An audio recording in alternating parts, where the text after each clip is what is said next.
Thank you everyone for being here so late in the afternoon, and thank you to the organizers for inviting me. So the title is somewhat less ambitious than the one that is in the program, but so one of the main goals of this talk is, so I'm a cryptographer, and one of the main goals of this talk is to give a cryptographic perspective on information-theoretic secrecy, and to look at problems that are studied on the information theory side from a cryptographic viewpoint. I'll focus on the Wiretap channel model. And this is actually based on joint works with Mihir Bellare, who's a cryptographer, and Alexander Vardy was here, who's an information theorist. Okay, so the purpose of it's actually it's actually somewhat older work, but I was very happy to present it here really as a mean to contribute to the main idea of this workshop, to build somewhat of a bridge between the two communities. Okay, and I think this is my contribution from the crypto side, because at least growing up, I've been somewhat exposed to information theory, also through my advisors and other people I worked with. And I always find it fascinating that somehow we had these two communities, and we've been trying to solve the same problems for many years, but sometimes with very different views. So on the one side, in cryptography, we try to solve security problems, proving different schemes secured based on. Slides need to be adjusted. Huh? Slides need to be adjusted. Oh, I think it's actually physically the projector is off. Yeah. I think we can try, but. Stefano, I'll see if I can find you. We should continue. Yeah. Let's see if it's. We can just push it a bit. Exactly. Yeah. This is really something I can't do much about. Oh, that's great. That's old school.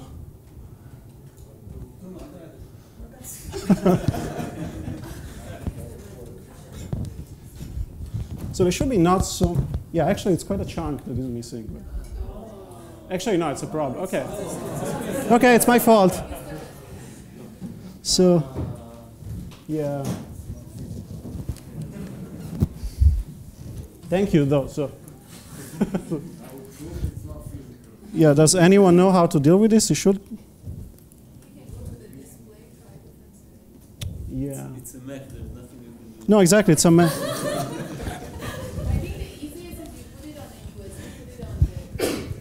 Yeah, unfortunately, if someone has a USB stick, we can do it, but here it looks fine. So, wait.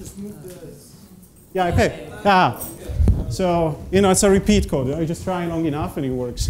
Now it's slower maybe, but I think it's fine. Okay, good.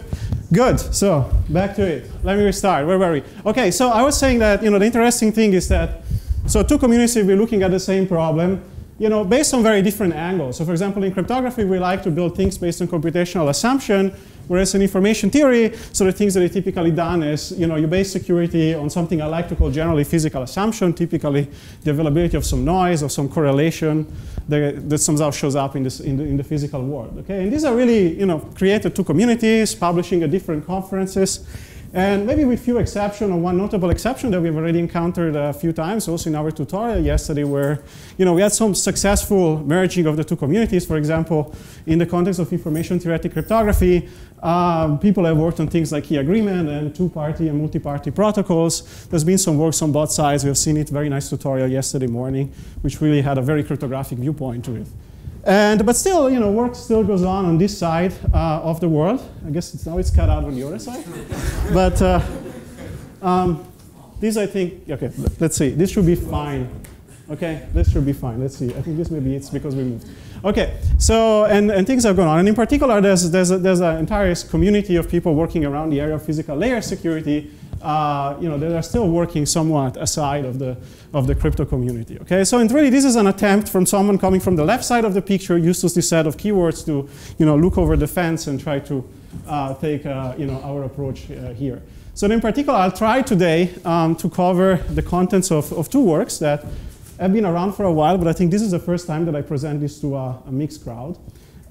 So one is a paper with me here and Alex on cryptographic treatment, especially definitional, of the Wiretap channel model.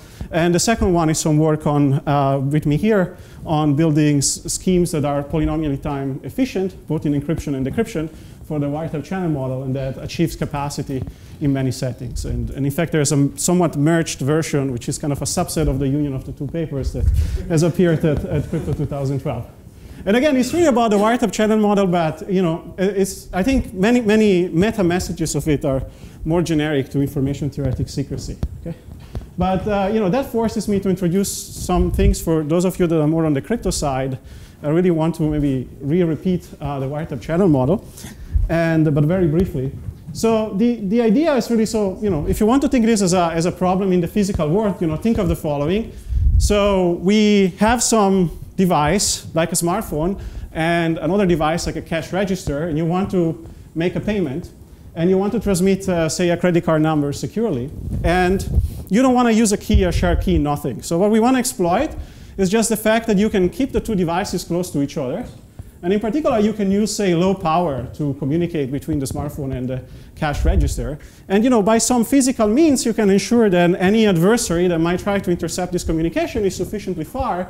And in particular, the signal he receives is degraded. Okay?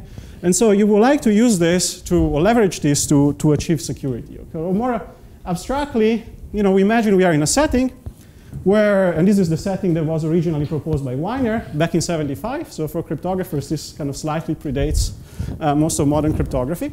But I'm going to present the version that has actually been sort of like abstracted by Tessaro and Kerner a few years later. So the idea is that we have two parties. They want to communicate, Alice on the left, Bob on the right. And they communicate through some channel, which I call the receiver channel. These are two honest parties. And the idea is that Alice is going to encode a message, possibly, usually in a randomized way, create a ciphertext C, send it through this receiver channel, and Bob gets C prime and then tries to decrypt it. And by the way, in this talk, I'm going to talk about encryption and decryption. So if you are from the information theory side, you might think about it as encoding and decoding. So luckily, the first three letters are the same. So it's not going to matter too much. But when I talk about encryption and decryption, I mean the same thing. Okay, and then at the same time, you have an adversary that is going to receive a version of the ciphertext through some other channel that I call the adversary's channel, CHA, and the adversary gets some noisier version of the ciphertext that I call ZM. Okay, and the idea that you need to have in order to guarantee to get some sort of security here is that the adversary channel is noisier in some well-defined sense than the receiver channel. And I'll talk about this in a second. Okay, and so the goals here at the high level are privacy, and we'll talk about this a lot concretely, but informally, what that means is that what the adversary sees, so Z of M, should not leak any information about M. Okay, and obviously we also want correctness, okay, in some meaningful way. So Bob should be able to decrypt whatever Alice sends and get the correct message. Okay, and you know, I just use this box representation here informally, but of course, if you want to make it formal using the language of information theory, you should, you know, you can define these channels as usual, say in the discrete case through conditional probability distributions. Okay. So a typical example here, a prototypical example of such a setting is if you use binary symmetric channels to send every bit of the ciphertext independently. So a binary symmetric channel, recall, it just keeps a bit the same with some probability 1 minus epsilon, or flips it with probability epsilon. And you know, one way to instantiate the Wiretap channel model with BSCs would be to have, you know, two BSCs with the error probability P between Alice and Bob being lower than the one to the adversary. Okay? So in this setting, we don't have interaction. So there's no interaction, yeah. Yeah, so there's not much you can do. If there is interaction, then things change, yeah. Yeah. But there you have to make assumptions like independence of the channel. In fact, in this setting, it won't be necessary to make any assumption. The channels could be arbitrarily correlated. It really doesn't matter because we deal with privacy and correctness separately. Okay, but there are other examples, like you have binary erasure channels. So this morning we had a nice talk on Gaussian channels where we had an example of the Wiretap channel model in the continuous domain. So, you know, but this is the general idea. Okay. Now, historically, again, this is obvious if you're an information theorist, but the main goal, or like the golden criteria to assess when schemes are good or bad here, is usually to look at the rate. So the main open problem here is to find schemes that have rate which is as good as possible. First of all, to find schemes in the first place, and once you want one, you have to optimize the rate. Okay, the rate being the ratio between the length of the plaintext and the length of the ciphertext. Okay, and then you know, a lot of the work has focused on the asymptotic setting, where you think of the message length as being a parameter that you can let grow. Think of this as a security parameter as a cryptographer. And And then you have some fixed channel that you can use multiple times with some finite alphabet. And then what you care about is the capacity. So you look at what is the best possible rate you can achieve in the limit if you let the message length go into infinity. Okay? There are slightly different variants of defining this, but this is the idea. Okay? And people have studied the capacity quite a bit. And in fact, since from the very beginning, and the works of Wyner and Cesar and Kerner, so had already pretty strong results on the capacity and already determined, in fact, the capacity of the Wiretap channel model in kind of different variants of the settings. And for example, what you can show is that if, for example, your channel, your adversary's channel is weaker than the receiver channel, in the sense that if for every distribution of the inputs x, the mutual information between the output of the receiver channel and the input x is larger or equal than the same mutual information for the adversary channel, then if you are in such a setting, then things are pretty easy. You can get a very nice formula for the capacity. And you get a slightly more complex formula if you're not in this simpler case. Okay, but the problem with this, at least from a crypto point of view, is that somehow these results had two drawbacks. Okay, one of them is that they were existential, mostly. So you didn't get a scheme out of it. So, and what I mean by a scheme, you did get a scheme, but the scheme was not necessarily efficient. Okay? So you will prove that some encryption and decryption algorithm exists, but there's no guarantee that this is polynomial time or that decryption goes in polynomial time. And the other problem that I'm going to address quite a bit in the first part of the talk is that the security metrics that have been used are fairly weak from a cryptographic point of view. Okay? So in particular now, concretely for this talk, so the first part of the talk, and really here feel free to interrupt me at any time, is going to be about security metrics. Okay, so I'm going to try to give you an overview of how you should define security for the Wiretap channel model and in general for information-theoretic secrecy. So these points might be a little natural to cryptographers, but I'll give some examples, and these notions are not widely adopted in the information-theoretic secrecy literature. And then in the second part, I'm going to move on to present a construction which also kind of adopts a cryptographic approach, some nice feature of being generic and use typical tools that we have in cryptography, and that achieves capacity in many settings in the Wiretap channel model. Okay, and I'll conclude with a couple of open directions that I find interesting from a crypto viewpoint. Okay, so let's start with metrics.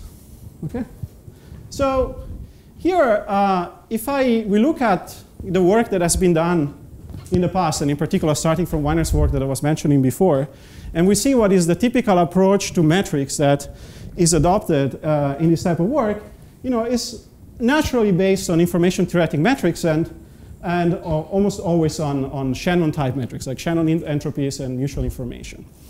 So in particular, if we are now in the setting where we encrypt a message M, and we get a noisy ciphertext Z of M, so typically security has been defined as follows. So what people do usually, they consider for every possible message length M, we look at the random variable big M small m, which is a uniform message of that length.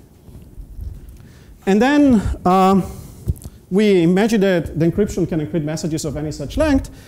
And then the first definition that was given that is known as weak secrecy by now, for a reason that is going to be clear in a second.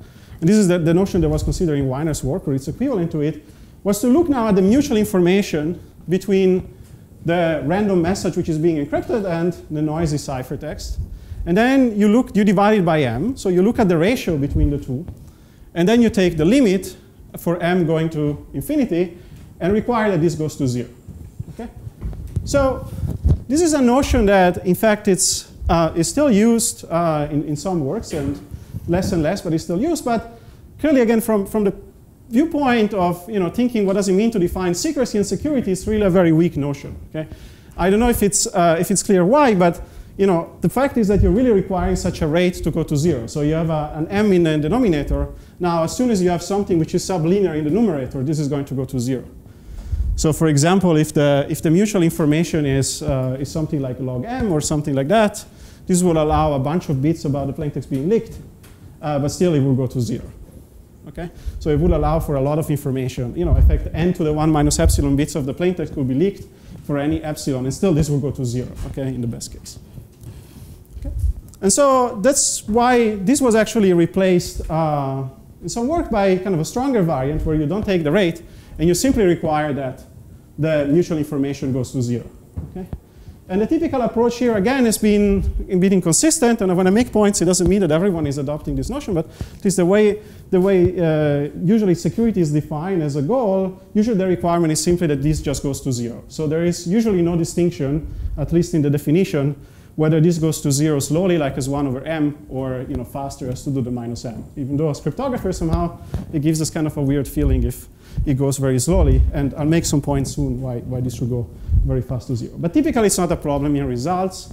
So when people prove this, usually they prove pretty fast convergences to 0. Okay? Yeah? So reading that literature already implies the standard notion of the randomizer security. Yeah, I'll show this. Yeah, so but it does. So yeah, that's a good news. But it's not immediately clear when you're talking about mutual information, right? Yeah. I don't know, maybe someone can take a step. I think that this was usually, this is my take, but I think anyone can, probably I'm wrong, this was a standard way of defining also errors in decoding. And, so the mutual information is 0, it's equivalent to independence, right? That's basically right, but you could just define it without, going to 0 without the over m. I guess the point is the over m, right? So whether you, yeah.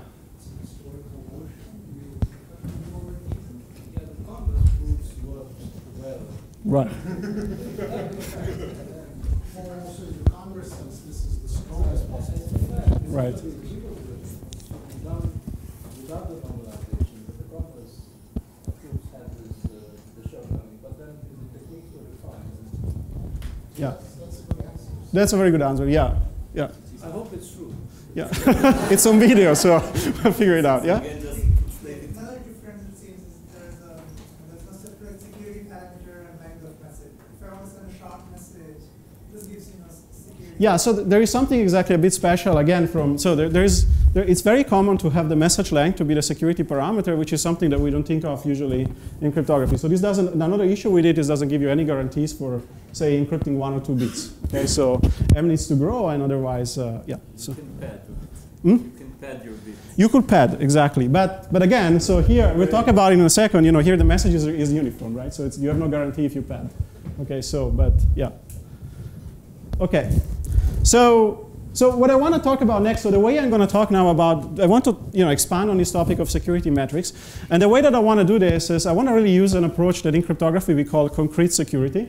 And so I really want to think now of looking at a scheme, for example, our encryption algorithm, and assign to it some number between 0 and 1. So I'm not thinking of it necessarily asymptotically.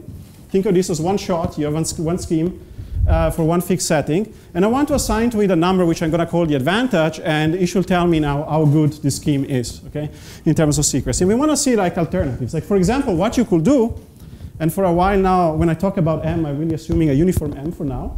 So you could think, for example, of defining an advantage metric, which we call actually in our work MISR, that stands for Mutual Information Security Randomized, which is exactly the mutual information between the plaintext and the noisy ciphertext for a random M. Okay? This would be a good way to define an advantage. So it's not quite between 0 and 1, by the way. So, but so maybe they could be larger, but maybe shouldn't be 1 here. Okay, but so such a number. Okay, and we want it to be small, right, for the scheme to be secure. So. For example, so this quantity could, in general, there could be some parameter that doesn't need to be the message length in the scheme. And then ideally, we would like this to become smaller and smaller for this parameter growing. But, yeah.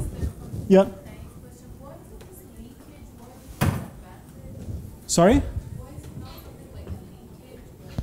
You could call it leakage in this case. I guess I'm really following the naming in the usually we think of concretely in cryptography there being an adversary, which here is somewhat implicit because you're really talking about some concrete metric. And usually you think of this as an advantage of an adversary in breaking the scheme, some metric. And it could be a leakage in some cases. In some cases, it's a difference between probabilities. And it could be different things. So the name advantage is more generic. Yeah. It's an advantage over not observing anything. Right. Yeah. Okay. And so what I want to do now for the next 15 minutes or so is really, discuss a bit this choice of mutual information, okay, and a random message. So I'll start first talking actually about the choice of mutual information and why it's something that cryptographers don't really like to do. And then next I'll move about discussing the the issue that the message is uniform. Okay? So in particular, mutual information is not something you find very often in crypto papers. And generally, I'm going to show you it's for a reason. Okay? So when we want to define information-theoretic secrecy, usually, or information-theoretic quantities, you saw this already many times. So what we like is using statistical distances. Okay? So in particular, this is just the L1 distance between the two probability distributions divided by 2. This morning, Stefano had his view of statistical distance. I want to give a different one. So in particular, the way I like thinking about statistical distance is really think of this as a distinguishing game, where you can think about it just as the distance of the two probability distribution, but a better way to think about it is think about it being in a scenario where you're either given a sample of x or a sample of y, and now you have some entity d, which we call in this a distinguisher, but it's really the same thing as a test in statistics, and outputs a binary output, 0 and 1. And then what we want to see is we want to see what is the distinguishing advantage of this distinguisher, which is the difference of the probability that it outputs 1 on the left and the probability that it outputs 1 on the right. And so the statistical distance is exactly the best distinguishing advantage, take an overall possible distinguisher you can think of. Okay? And this view is actually very profitable, as you're going to see in next. Okay? And so in particular, one thing you could do, if we stick again with uniform random messages, an alternative view you could have on defining secrecy is that you could think about the following definition, which I call RDS security, where we look, in the one case, we take a random message, we encrypt it, and we look at the noisy ciphertext. And we compare this with a world where instead of encrypting that M, we encrypt an independent M prime, which is also random, but it's not the actual M. Okay? And now you're given either M of M and ZM or M and ZM prime. Okay? And we define now an RDS advantage, random distinguishing security, that's what it stands for, as the statistical distance between the red values here and the red values here. Okay? With the intuition that if the scheme is secure, this distance should be small. Why does this actually make sense? It's actually completely a statistical distance analog of what I defined before, this MISR metric.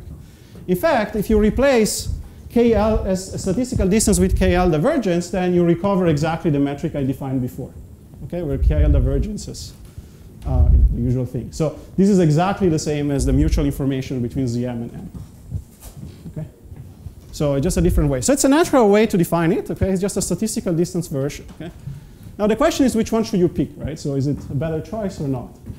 And what I want to show you now is that the statistical distance version, which should be clear to cryptographers, is a much nicer feature that if you work with Shannon-like measures, you don't get, okay, which is the following.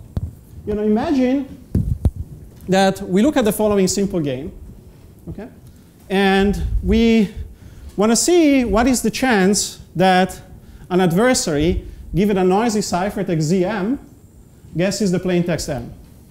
Okay? If your scheme is secure, the probability should be small, right? That's the least you want. Okay? The message should be hard to guess. So think of this as a game where we have M, and then M gets encrypted, and the noisy ciphertext is given to the adversary, and the adversary takes a guess what M is. And we look at what is the probability that this guess is correct, and we call it PG. Now, we would like to show that if the scheme is secure with respect to RDS security, then this probability is small. And in fact, to do this, we can do it very easily. And in particular, what we can do, we can just look at an ideal version of this game where you actually encrypt something else, some random M prime, and then you still ask the adversary to guess what M is, except that nothing depends on M. So M is independent of everything else. So now, obviously, the adversary has a very, very, very little chance to succeed because he doesn't see anything that depends on M. So it's just 1/2 to the M, no matter what. Okay? And now, what's a nice thing? It says if you now know that the RDS advantage is at most epsilon, you know that the statistical distance between these red values is at most epsilon. And in particular, what you know is that if you now think of this process of taking this value, this value, running the adversary, taking a guess, and comparing, you can think of this as a test for these values. And so you know that they succeed with probability exactly the guessing probability. So you know that the difference between the guessing probability is going to be at most epsilon. And so in particular, you know that the guessing probability is just epsilon, at most epsilon above the probability of guessing the message trivially when you know nothing about the message.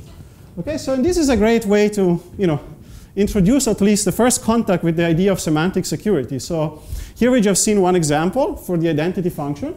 But really what having distance RDS security epsilon implies for a small epsilon is that for any function f, not just the identity, you can think of guessing f of m given the noisy ciphertext is not significantly easier than guessing f of m without knowing anything about it, or by having just an independent version of the ciphertext which has nothing to do with m. Okay, so this implies that it's hard to guess the first bit, the second bit, any subset of the bits, any function you can think of the message. Okay? It's as hard as doing it without knowing anything about it. Okay? Now, this is the key point. Yeah? You're going to do it? I'll wait. I don't know. Maybe that's what you want to. Let's see. So, oh, you can ask. I mean. No, I mean, you're going to talk about it. So I was going to play, I'm a big fan of statistical distance, but I was going to play devil's advocate and ask, well, you know, one, you have Pinsker's inequality. Right. If you have a bound on the mutual information, you also have bound statistical distance. You also have, you know, divergence also has this property that if you take any event, right, you can bound if you have the KL divergence of the probabilities of those events, it's at most right. So it's not that you can't do it. I just wanted to make the example with Pinsker. It's just in general, it's quite a bit uglier. But I'm not trying to say you can't do it. Like for example, the easiest way is exactly what you're saying. So if you're given in contrast only a bound on the mutual information and you want to use Pinsker that I just mentioning here, for those of you who are forgotten or not familiar with it, it gives you a bound on the error probability of guessing your message out of the ciphertext. I mean, I don't know. Maybe there's a clever way to use it as an information theorist. I don't know how. But either you don't care about this h of the probability of error in it, where h is the binary entropy function. So either you ignore it and you get a very bad bounds, or you want to take into account, and then it's really not very easy to get an analytical expression out of it. Okay? And I'm assuming you can do other things with KL divergence, but actually you don't need to. I think the simplest way you can do it, if you really want to, is that you can actually convert your mutual information to statistical distance, okay? Which shows that somehow, I think you saves a lot of trouble if you have a bound on the mutual information, and then something you can really do. I mean, we show it in our paper, but the techniques are, this is really a follow-up only of Pinsker inequality. So you can just show that if you have a bound on the mutual information, then you can get a bound on the statistical distance, which is at most the square root of the mutual information. Yeah. This is simply Pinsker inequality. There's nothing clever. Okay. The question here is, and I'm not saying, you can still use whatever you want. So if you feel that this is better to work, you're not too far off and you can apply it, right? The question is if you care exactly about what the exponent is and you want to do, what if is there a loss or not, okay? And it turns out that depending on, there are scenarios where it doesn't matter. If you do this, you get the best possible things. There are scenarios where it actually does matter. I mean, and so it's not a completely tight connection. And in fact, if you try to prove a converse of this, and you try to relate, the two metrics the other way, so you say epsilon is your RDS advantage, and then you want to prove a bound on the MIS advantage, that's actually much harder to do. And somehow you don't get a square as you will hope, right? So you get something which is linear. And there are examples of distributions you can make up that are somewhat artificial, but still show you that this part actually can be tight. Okay, so you might find yourself in a setting where you're actually computing the mutual information, and then you get some epsilon, and then if you apply this way, you're going to lose a lot, and then you might rather just compute it directly yourself. Okay? Yeah. Yeah, actually, as we saw in Henri talk yesterday, there's also an upper bound for divergence in terms of variational distance. It involves some other parameters. Right. So there's another bound as well, and so in a sense, it's sandwiched. Divergence is sandwiched between variational distance. Right. Certain conditions. That's what I think he's saying in the second. Yeah, so it is sandwich exactly. Yeah. Yeah. So and I think actually what he does is very similar to what we did. I mean, I didn't know he had there, but I think the bound is very similar to what he has there. So there is a sandwiching, but the problem is exactly that here you have a square root and here you don't have a square. And so it depends what you're doing, but if you really care about concrete parameters, the difference between getting 2 to the minus 100 or 2 to the minus 50 is really something that, if you want to instantiate things, it makes a huge difference. Right? So, and I'm not saying there's, you should use one or the other, but depending on what you do, you better, watch exactly what is the best thing you want. Okay. So I just wanted to say something about, about how to prove this, because it's kind of interesting that, you have to prove it indirectly, but maybe, yeah, I think we probably might skip ahead, okay? So if it's in the paper, but. Okay, so this is just a point I was trying to make. I forget how the slide about it. So it thinks that, if you, at least for us, thinking in statistical distance seems like the better way if you want to, focus on an end target. Okay. So because it has this very nice property, you have an epsilon that gives you an epsilon difference on any probability you think of, guessing anything about the plaintext. I am not saying, okay, that I am against using anything else, and in particular, if you only care about asymptotics and things going fast to 0. It really doesn't make a difference, so this is the good news, which things you use. There might be a factor 2 loss in the exponent, but things are pretty much equivalent asymptotically. Then also, I don't have time to talk about this, but I have to say that even in cryptography, we have a bunch of very amazing applications of Shannon-based metrics where there are problems that really we can't use statistical distance. So the best thing we can do is really to work with KL divergence, so with Shannon entropies, and then convert things to statistical distance at the end. Okay, it's a very valuable tool, okay? But this is more really about showing why statistical distance makes sense and why it gives this tight difference of an epsilon there. Okay, so the other thing I haven't talked about, but of course you will expect me talking about, is the issue of assuming that messages are uniform. Okay, and so this is also something that puzzled me for a bit. So it's very common, I mean less common after the appearance of our work, to see this assumption that messages are uniform. Something you find a lot in papers and textbooks is usually a justification of the following. So you show if data is not uniform, they just compress it down to the entropy, then it's going to be uniform, right? And it's not quite correct, right? Because there's two reasons why it might not be correct. One is that, first of all, we want our scheme to be secure even if you encrypt data that doesn't have a lot of entropy to start with. Maybe it's just a vote, 0, 1 values with some a priori probability. And also, there's no such algorithm that compresses universally down everything. So if you don't make any assumption on your source, and also it's not going to be perfectly uniform and so on. So it's kind of a tricky point to make. Okay, so one of the key points in cryptography, since the 80s, was one of the main ideas behind the work of Goldwasser and Micali on semantic security was that you should not make any assumption on the prior of the distribution of the message you're encrypting. Okay, so. And you can make obvious example, like so if you take your scheme, you have some encryption scheme, doesn't matter how secure it is, you can always build another encryption scheme where you puncture is message space so that it does something very stupid on 1 or 2 messages of your choice. Like it encrypts 0 to 0, it encrypts 1 to 1, and it leaves everything else unchanged. If this thing was secure for random messages, it's going to be secure for random messages, no matter what your notion of security for random messages is. But obviously, what happens if you only want to encrypt 0s and 1s, right? So then it's going to leak completely your plaintext, okay? And so something, that we suggest here, again, so following the cryptographic literature, is again that, you can define, well, 2 metrics that end up being equivalent that cover this. I mean, the first one is what we call the distinguishing security metric, which is really just the maximum of the statistical distance of the noisy ciphertext you obtains when encrypting any 2 plaintexts of your choice. Okay? So in particular, the scheme I just showed you before, no matter what, the disadvantage is not going to be small. Okay? Because if you take M0 equals all 0 and 1 equal all 1, this is going to have very large statistical distance. Unless you have a very bad channels that wipes out every sort of information you're sending. Sorry, so M0 and M1 are deterministic? M0 and M1 you can assume them to be deterministic without also general. Randomness is in the channel. The randomness is in the channel and in the encryption. Yeah.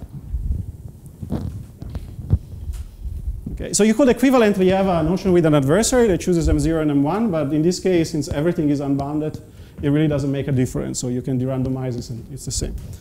Okay, and what it turns out to be equivalent to, okay, maybe you're happy with this, but there's another natural interpretation that of security that luckily having small DS advantage turns out to be equivalent to is that it implies semantic security in a stronger way than what I said before.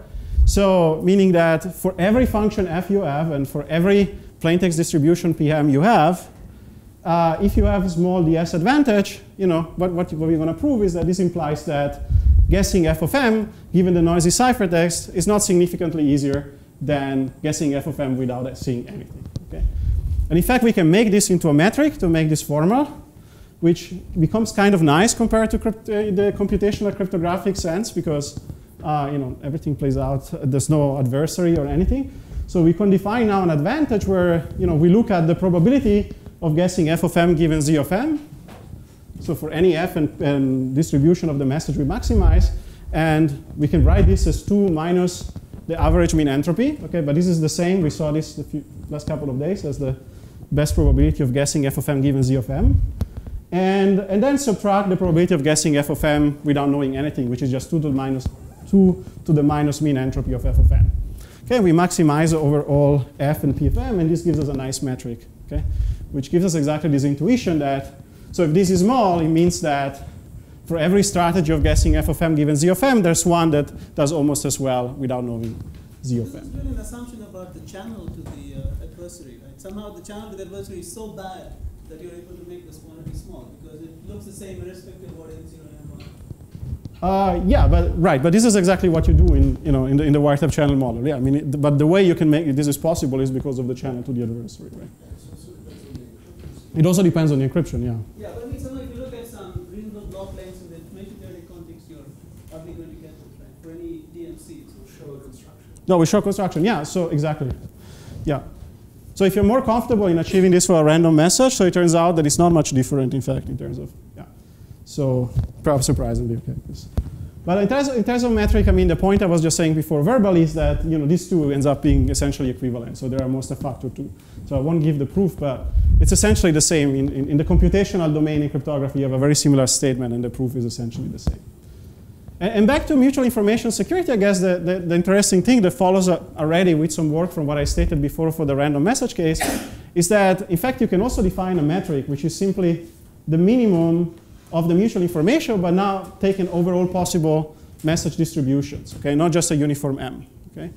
And it turns out that this is actually also a good metric, again, up to this factor 2 loss in the exponent.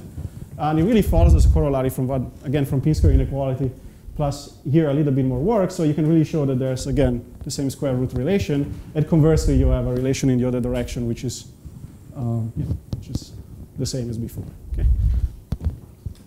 Okay, so again, so if you really want to stick to mutual information, so you can do that. But the important thing here is that you, especially if you're only interested in asymptotics, but the important difference here is that you really maximize overall possible distribution of the message. Okay, so given this, I wanted to point out something about constructions, and I'm not going to say everything about the construction, but at least give the idea. But the first point I want to make, that maybe it's a bit puzzling to many people when they saw this work at the beginning, is that now if you go back to the crypto point of view, actually, this is puzzling for cryptographers. So many people point out, okay, but why is it really hard? So once you can actually achieve security for random messages, then you can actually automatically obtain semantic security or DS security. So what you can do is you can actually first encrypt a key, send it through the channel, pick it at random. That's going to be uniform. So the scheme is secure, even if it's only secure for random messages. And then what you can do is that later, you can just, in a second step, you can use this key as a one-time path, XOR it to the message, and then just send some error-corrected version, just barely enough to make it without errors through the receiver channel to the other side, okay? Because here, the privacy stands into adding the key, so not in the code. Okay, even if you give this out in the clear, as long as it's MX or the key, it's going to be hidden. Okay, the point is that the key here is secure, and then you can use a one-time path. But what's the catch with this? Now we go back to the information theory view. Now the rate is not good. So the problem is that you have a certain rate for the scheme, but now you lose it all because once you get the key, you have to send extra information to send an encryption of the actual message under this key. Okay, so it's a good scheme. It satisfies semantic security, but the size of the ciphertext is going to be too large. Okay, so I'm writing it here at 2 steps, but really you should think this as a one step where you encrypt the key and then you send a one-time path. Yeah. This is a problem because you have only one channel. You don't have a clear channel. Yeah. So this makes it interesting actually in the Wiretap channel compared to the usual information-theoretic key agreement setting where we have some resource and then we have back and forth over the channel. So here sending stuff costs you, so you don't have any clear channel. If you had a clear channel, then everything would be nice. Exactly. Okay, so I want to talk a little bit about the construction for maybe the last 15 minutes. And so what I want to show you now is a pretty generic construction actually of a scheme that achieves semantic security for many types of channels. And so in particular, the way we approach the problem here is that we wanted to look away from specifics of particular codes, which is what people have been doing a lot in the information theory community, but we wanted to see what's the simplest generic construction. So for example, I think the year is probably, actually it's probably wrong, but there's a great work by Madhavifar and Vardi that show a construction from polar codes and follow-up works that achieves capacity, but that's very specific to polar codes. So, we wanted something here that doesn't use specifics of something like polar codes, and there should be polynomial time, both in encryption and decryption, okay? And that also achieves semantic security and achieves capacity in many interesting scenarios, okay? And so in fact, it turns out our construction, if you look at it, is actually an abstraction. The construction itself, not the analysis, because we achieve stronger security, even of Wyner's original construction, in fact, in the 75 paper. And also, Ayashi and Matsumoto also had a very similar construction a couple of years earlier, but they didn't improve semantic security for it. So the construction achieves semantic security? It achieves semantic security and capacity, at least for symmetric channel. The construction here? Well, yes, if you set the parameters right, even in Wyner's, but for the parameters that were in Wyner's paper, there was no hope. But, I think there was no understanding there of the security notion that you wanted to achieve. You will have to reduce the message length enough.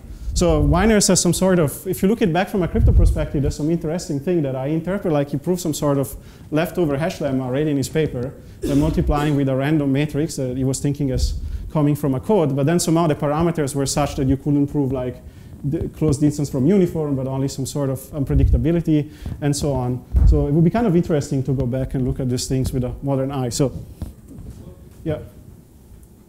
There were 3 questions at least. I don't know who was first. Just a remark that Wyner was jointly designing both the error-corrected code and the encryption scheme. Yes. Yes. Yeah. I think mostly in the case of the clear channel, I think this would be a special case of that. Otherwise, it was different. Yeah. So there's a recent result by Poincaré where it's doing exactly what you're saying. Yes. Using this, and essentially, Wyner had the right intuition, right? But the tools were not powerful enough. Right. With a slight modification of the proofs, you get exactly semantic security. Right, so exactly. So I think, yeah, exactly. So there's this line of work by Paul Kauf's recently that I don't have on the slides, but exactly on this stronger soft covering lemmas that are double exponential. And then you can actually revisit that type of work and essentially prove that the capacity can be lifted to the semantic security case. But I think those results are also existential mostly, but I'm not sure. I guess for specific, yeah, exactly. So, but it shows that the semantic security capacity and the regular capacity are the same. Yeah. Right, but I think that's might be a more general characterization for any channel and not just for, yeah, exactly. Okay, so yeah, and I wanted to point out that when we had this scheme, this was the first scheme that was achieving semantic security and the polynomial time. Okay, in the meanwhile, there might be more.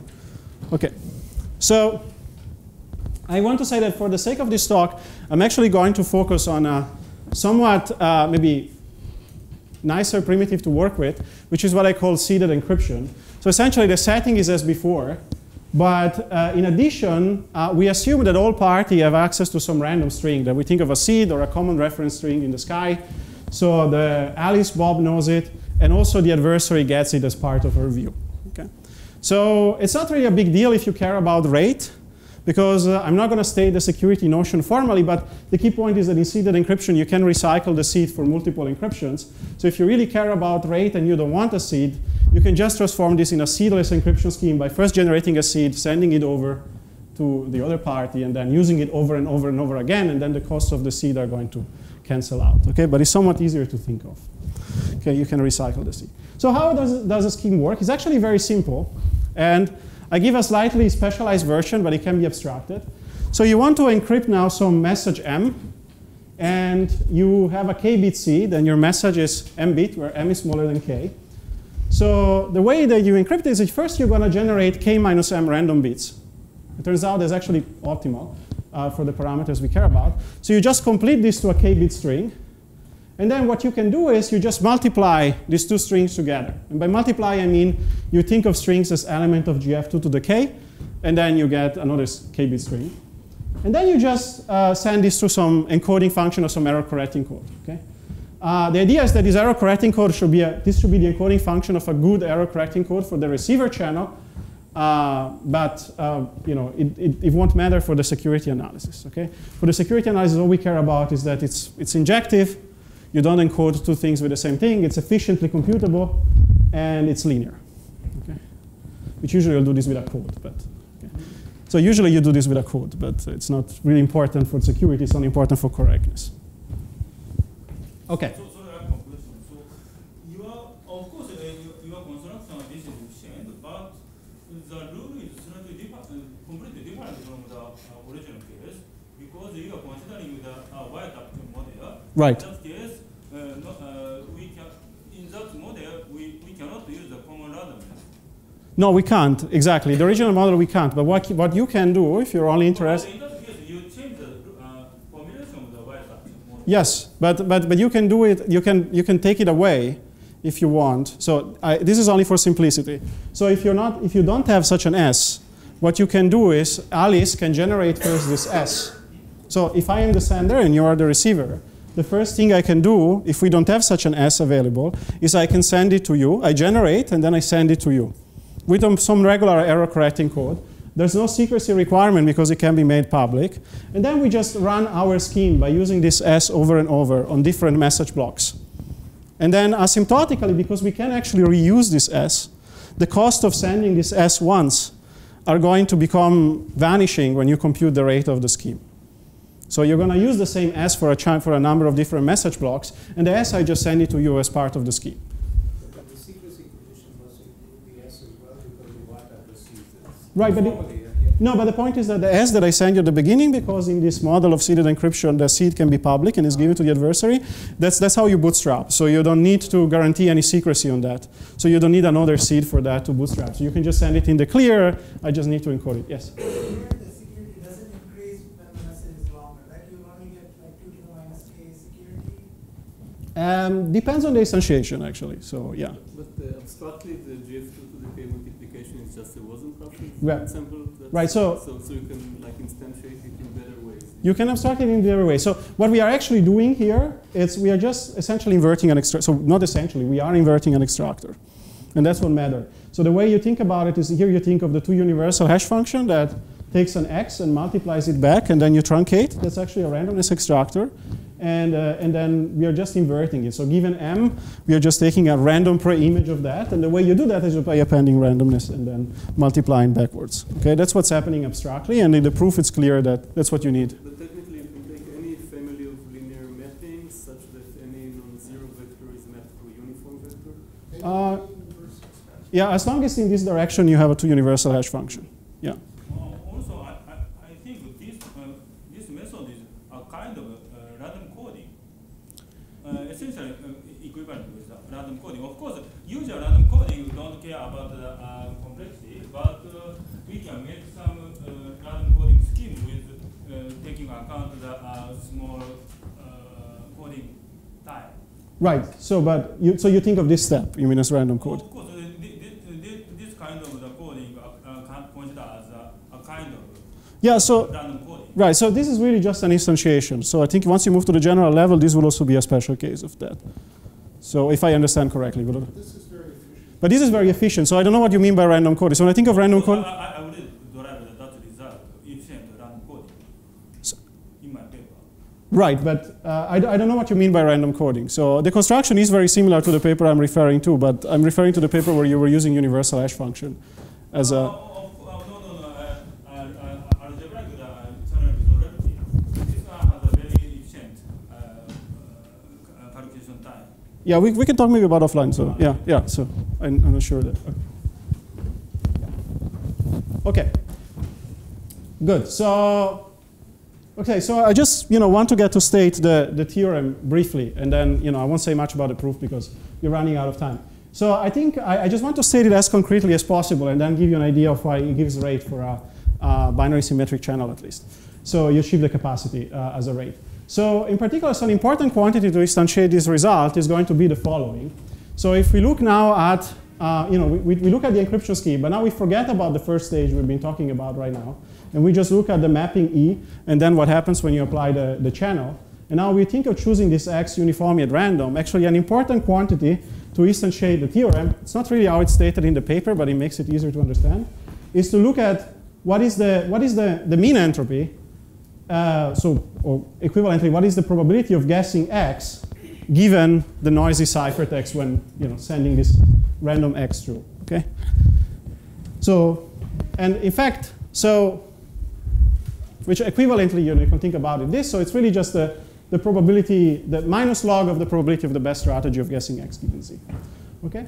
So for example, if you have the binary symmetric channel, okay, so you can kind of give some estimates, but it turns out that this is going a bit quicker now, but that this is pretty hard to give like a good bound or lower bound on it. But fortunately, actually, what is enough to look at instead of looking at the conditional mean entropy of x given z is actually enough to look at the smoothed version of it. Okay, so what I mean by that is that instead of just looking exactly at so there's a typo here, should be x prime and z prime. Instead of looking exactly at the mean entropy of x given z, we're going to just like maximize the mean entropy overall distribution of x prime, z prime that are at most epsilon away in statistical distance from xz. Yeah. Okay.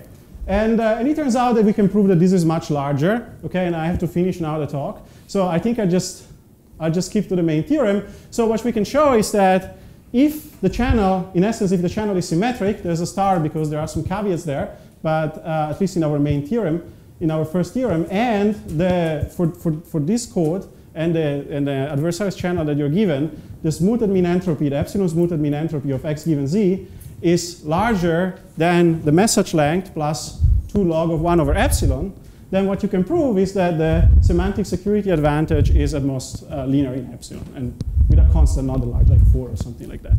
And so you can just instantiate this, in fact, by plugging in number. If you look at the binary symmetric channels, and then you instantiate your code with a code that achieves capacity on the receiver channel. So your k will be something like 1 minus the binary entropy function of the error probability p minus something small. And then you plug in the bound on the smoothed mean entropy I had in the previous slide. Then what turns out is that you get exactly, your rate is going to be exactly converged to the capacity. Okay? And I will skip anything about the proof that I had here. Okay? And just pointing out that our result was still limited in the set of symmetric channels we could consider, but there's a very nice paper by Tal and Vardy from 2013 that actually extends this in a generic way to all symmetric channels. Okay? And so just to conclude, I wanted to point out, two things. I hope that this, kind of gave you a view of how, you could think in a more cryptographic way about secrecy in the information-theoretic domain. But another message that I really wanted to point out, and I think it came out a bit in questions from cryptographers throughout the audience, is that there's a fixation a bit with rate in information theory, like we have our own fixations in cryptography. But I think it would be very nice to reconsider many of the problems we look at. And some of it is done. We saw it yesterday also in the tutorial. But even more from a concrete parameter point of view. So a question that we would like to really look at is something like, you have a certain message length, you have a certain security level, they are fixed. What is the best encryption scheme you can find that encrypts messages of this length, achieves security epsilon, and has the shortest possible ciphertext length?